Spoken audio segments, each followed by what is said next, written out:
let's watch this shit. We should definitely touch on this. I wanted to wait until my own spoiler embargo had elapsed to start covering something like this, but to put it bluntly, this is a big spoiler. If you've somehow gotten this far and somehow want this reveal to be left for you to uncover on your own, please. Everyone go watch this video and hit the like button and then subscribe button. And everybody needs to comment, bye if you have a ginormous dog. Leave now. Also go play the raid, you get it there. So with that said, let's talk about that one line that I wanted to save for myself, which meant I didn't cover this until I saw it myself in the raid and my own spoiler embargo had elapsed.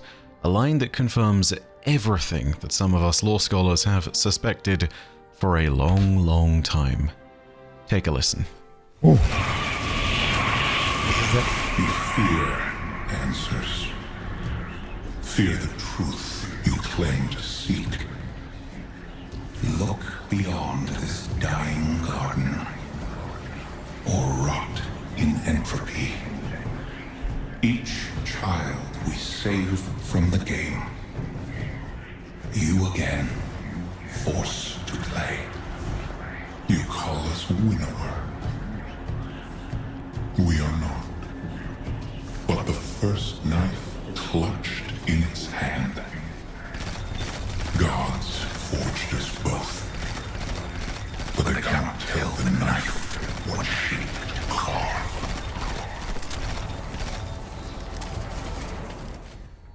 This line, this one line of dialogue, has confirmed to us the scale of the universe before us, and has done more to confirm almost a decade's worth of lore speculation than anything else in the game or its lore. The witness puts it bluntly here. In what it thinks is its moment approaching victory, it tells us that it is not the Winnower. Equally in the sentence where the witness states that gods forged us both, it seems to state that the Winnower does in fact exist, and that it, as its first knife, is the result of the Winnower's creation. To put that into context for those who don't understand the significance of this, and to muddle a few metaphors quite greatly, this is the equivalent of us learning that God and the devil are real, and that right now we have been fighting nothing more than one of the devil's underlings that's gone rogue. And that they have been in the background of our story this whole time. Momentarily, I want to cut here and just say that later on in the video, we're going to talk about some more lore implications for the Winnower's existence and questions that inevitably get answered later on, but for the moment here and now, I think I need to get everyone on the same page. So, with the benefit of a little hindsight, and with the understanding of unveiling better displayed to us, let's talk about what the Winnower is. To put it simply, the Winnower is one of two godlike figures that, if we're to believe them, were one of the true progenitors of all the things in the Destiny universe as we know them. Alongside the Gardener, the Winnower was a force at the beginning of the universe, or before the beginning of the universe, that defined the shape of all things that followed. This is based on the unveiling texts, but those texts are no less important, even though it's clear that some of their context is metaphorical. I'm going to need to break down a lot of lore to create a more concrete timeline of the exact events at the beginning of the universe. There is one event that we know must have been true, and that's that the Gardener and the Winnower fought. Within the garden at the beginning of time, supposedly they, quote, brought down the tree of silver wings and left its stump to smoke amid the meadows. Something we know that must have happened, because at this point we've seen it. It's there in Garden of Salvation at the heart of the raid. We rise to meet that distant mesa, and it turns out that it isn't a mesa at all. It's a stump. Holy shit! That's a stump? Dude, Bungie got some big brain writers over there, man. You hear me? There's some fucking big brain people playing some long in-game shit. The remains of a tree, its roots still gnarled and burned out. It might not necessarily be the same tree in the metaphor, it might not necessarily mean that the metaphor of the story of unveiling is all true, but we do know that something brought down this tree of silver wings, and at current, the Gardener and the Winnower are our key suspects.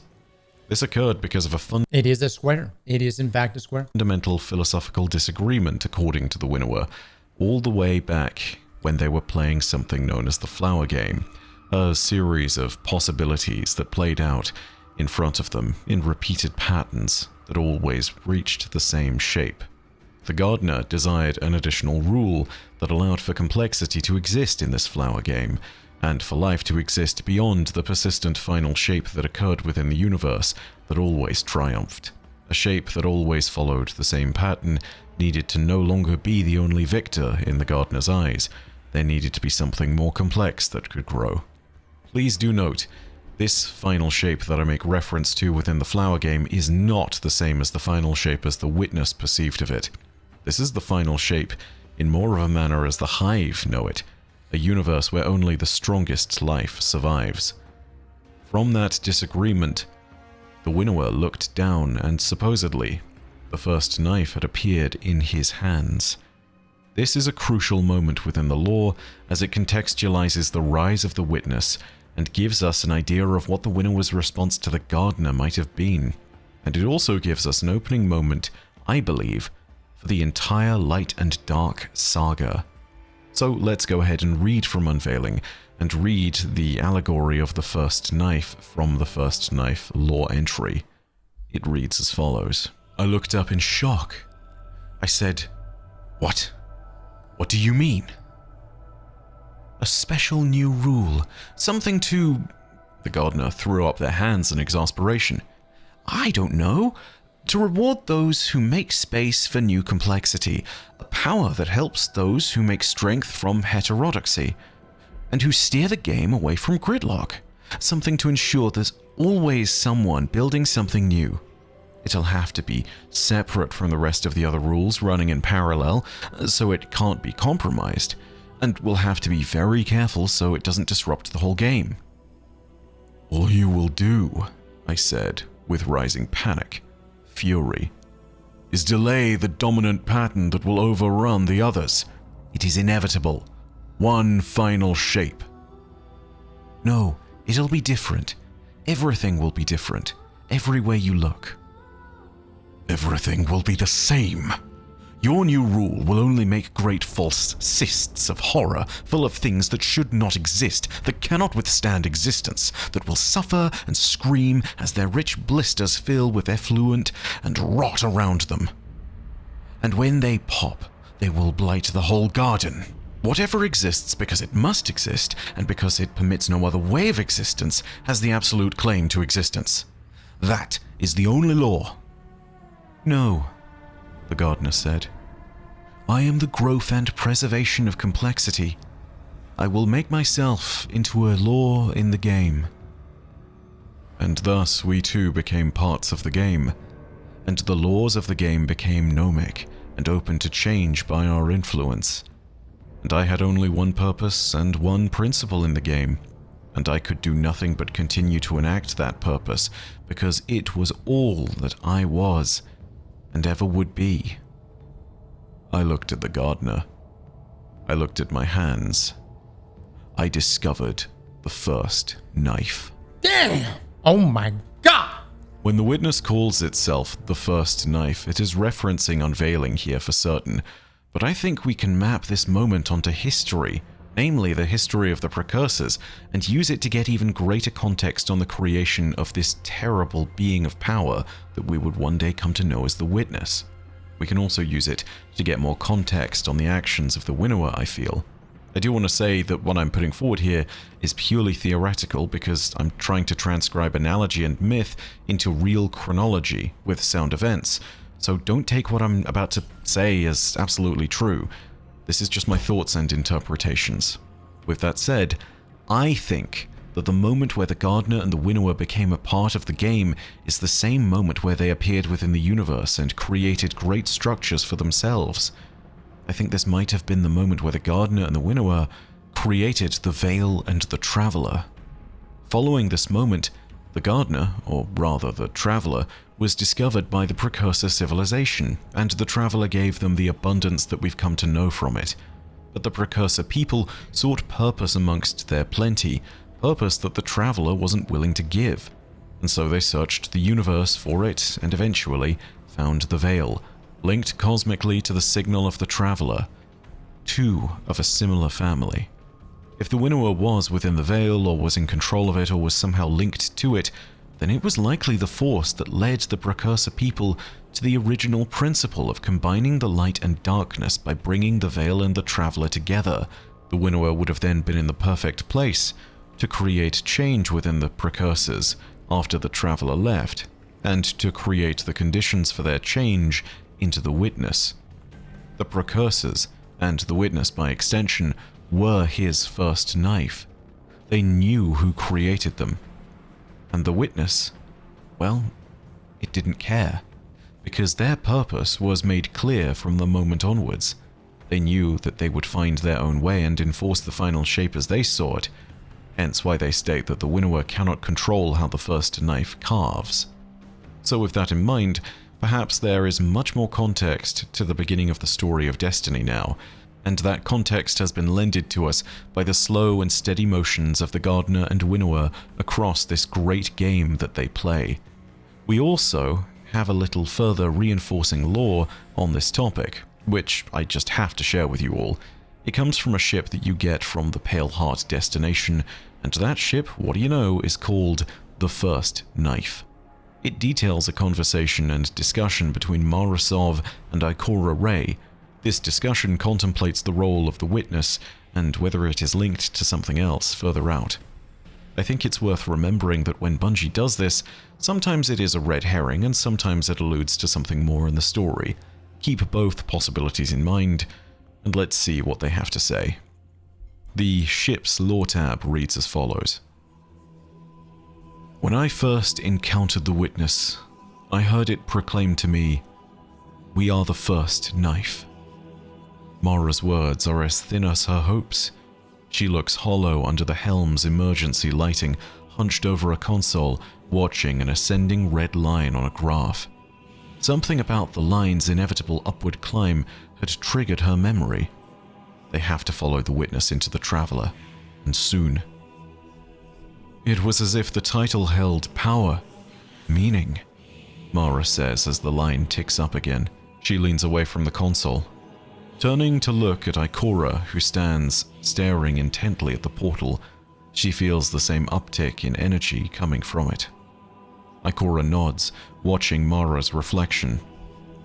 The apocryphal texts we dug up on the moon, the ones Eris translated, mentioned the knife as a concept. Mara comes to stand beside Ikora. And even if we consider that unveiled text as dogmatic propaganda, there may be truth behind the allegory, she agrees, remembering the texts and the translations Eris made of them. The knife becomes the metaphor of a concept, a power, a knife that winnows, cutting things into a defined shape. A power that winnowed living beings into Taken. Ikora turns to face Mara, searching for the awoken queen's eyes. A power Oryx wielded. The emphasis on the last word makes her point, and Mara picks up on it. You're wondering if the knife is a title or a power?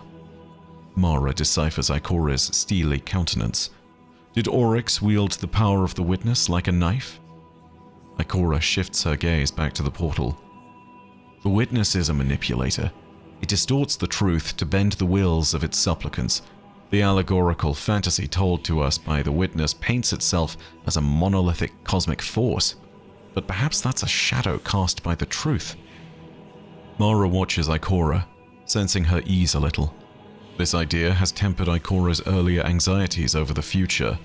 This conversation has tempered her own, after all. Even though her brother feels distant and faint, in the moment, he is out of her mind. A knife is a tool, wielded by another's hand, Mara offers. If the Witness is the knife, as it asserts, then what wields it? Ikora asks the Traveler, though it does not reply. The words are meant for Mara's ears too. The Witness is not a being, she agrees. It is the culmination of a bleak ethos willed into existence by the nihilistic desires of its creators. Is their will the hand on the knife, or is there something else?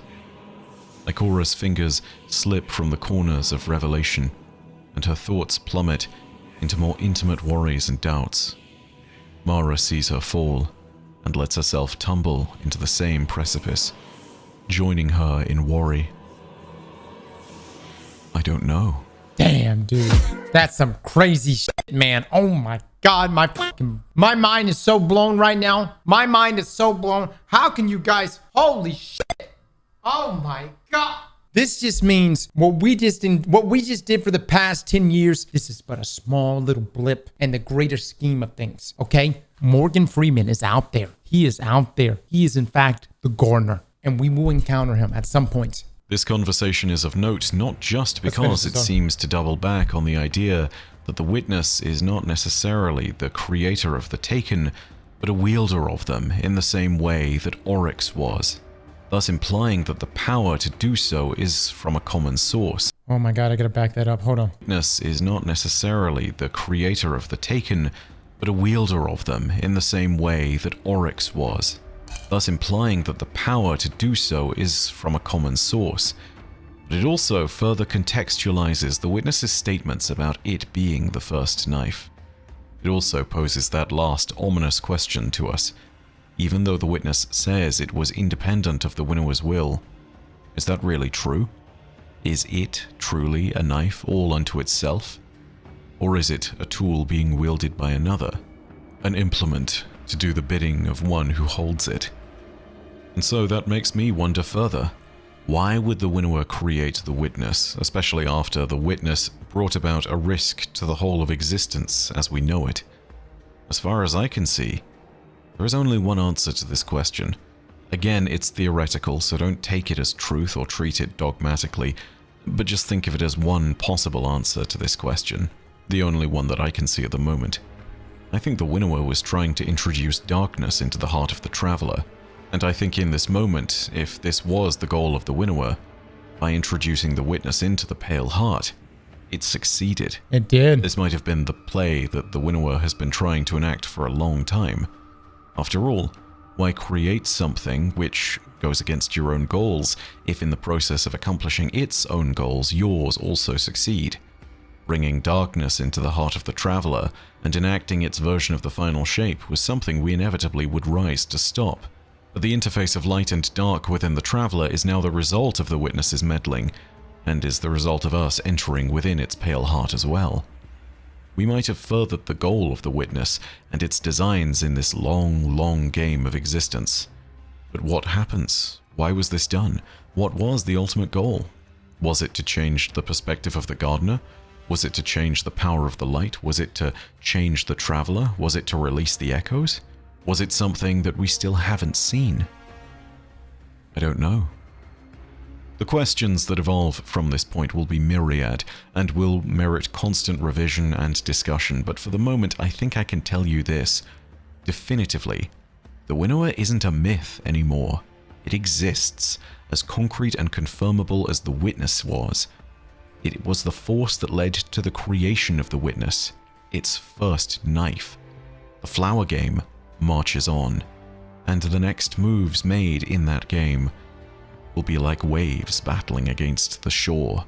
Finally, before we end this video, I wanted to discuss a few blunt questions that people might have and to give you my takes on them. First of all, can we kill the Winnower? Maybe. This is an entity of immense cosmic power, and it would be no small feat, but if the Traveler can be wounded, and if the Traveler is then linked to the Gardener, then perhaps something similar is possible to the Winnower through the means of the Veil. That's very speculative, though. Should we kill the Winnower is the next question. Yeah, this, that's the big one. Maybe not. If a single hypothesis of the universe, light and dark, and how all things have existed prevails now, it seems to be that of Ulan Tan, who states that the light and dark must exist together, and if they don't exist together, then, well, truly there is damnation for all of the universe. If the Winnower and Gardener have existed since before the dawn of time, killing one of them might fundamentally upend the universe as we know it, and so maybe we need to understand more about this new potential foe before we engage it in combat, and before we seek to remake the universe without it in the picture. And lastly, will we see the Winnower in future storylines?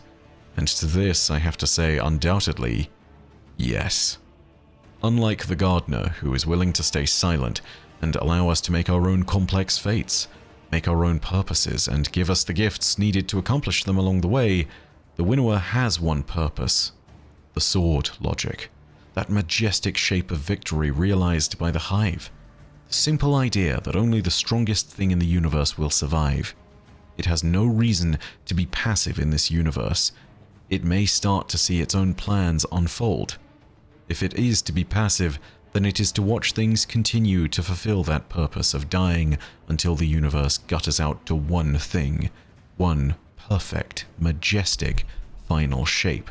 But I believe that there will be some who are indeed reached out to by this great being. After all, I believe it's reached out to others before this moment. Sure as I am of anything, I am now sure that it was the Winnower, not the Witness, that spoke to Oryx in the Books of Sorrow. When Oryx created and sacrificed an unbound ogre within the depths of his own throne world, when he walked into the deep with the Tablets of Ruin, and when the deep itself arrived, I believe that was the Winnower, not the Witness. If the Winnower does reach out and speak to us, I expect that it is intervening to accomplish its direct purpose. That appears to be its goal after all, a goal that it has been trying to fulfill since its existence began. If it decides to act soon, or even now, it will change the fate of the universe forever. The Light and Dark saga is over, but in the next saga, I wonder already what sword will replace the first knife. We have yet to see. There will inevitably be more stuff on the Winnower. I don't know this to be true, but I've heard whispers that the Winnower is prominently mentioned, or maybe even is the perspective speaking within the raid lore. Having only unlocked one book myself, I can say that that's not universally true. The first book of the lore book comes from the Witness. That much I know. That being said, more needs to be discovered, and I need to discover all of that for myself. My first impressions of the Salvation's Edge raid will be coming at some point soon, but I still need to get a team together to actually complete it. This, however, was too juicy not to initially talk about, and people have been asking for this for a very long time, so I figured I'd get right to it and make sure we covered this. Anyway, thank you very much for watching, and if you enjoyed it, go ahead and let me know down below in the comments section, and please leave your own thoughts too. This is a major topic. I'm very interested to see if I've missed something here. Big video. By the way, Bife, if you need a squad, I am so down. We will run Bife through the raid. We will collect all the lore books together. We will get all the goodies. But that was a crazy lore video. That lore video is wild. Slap that like button like your mama told you right.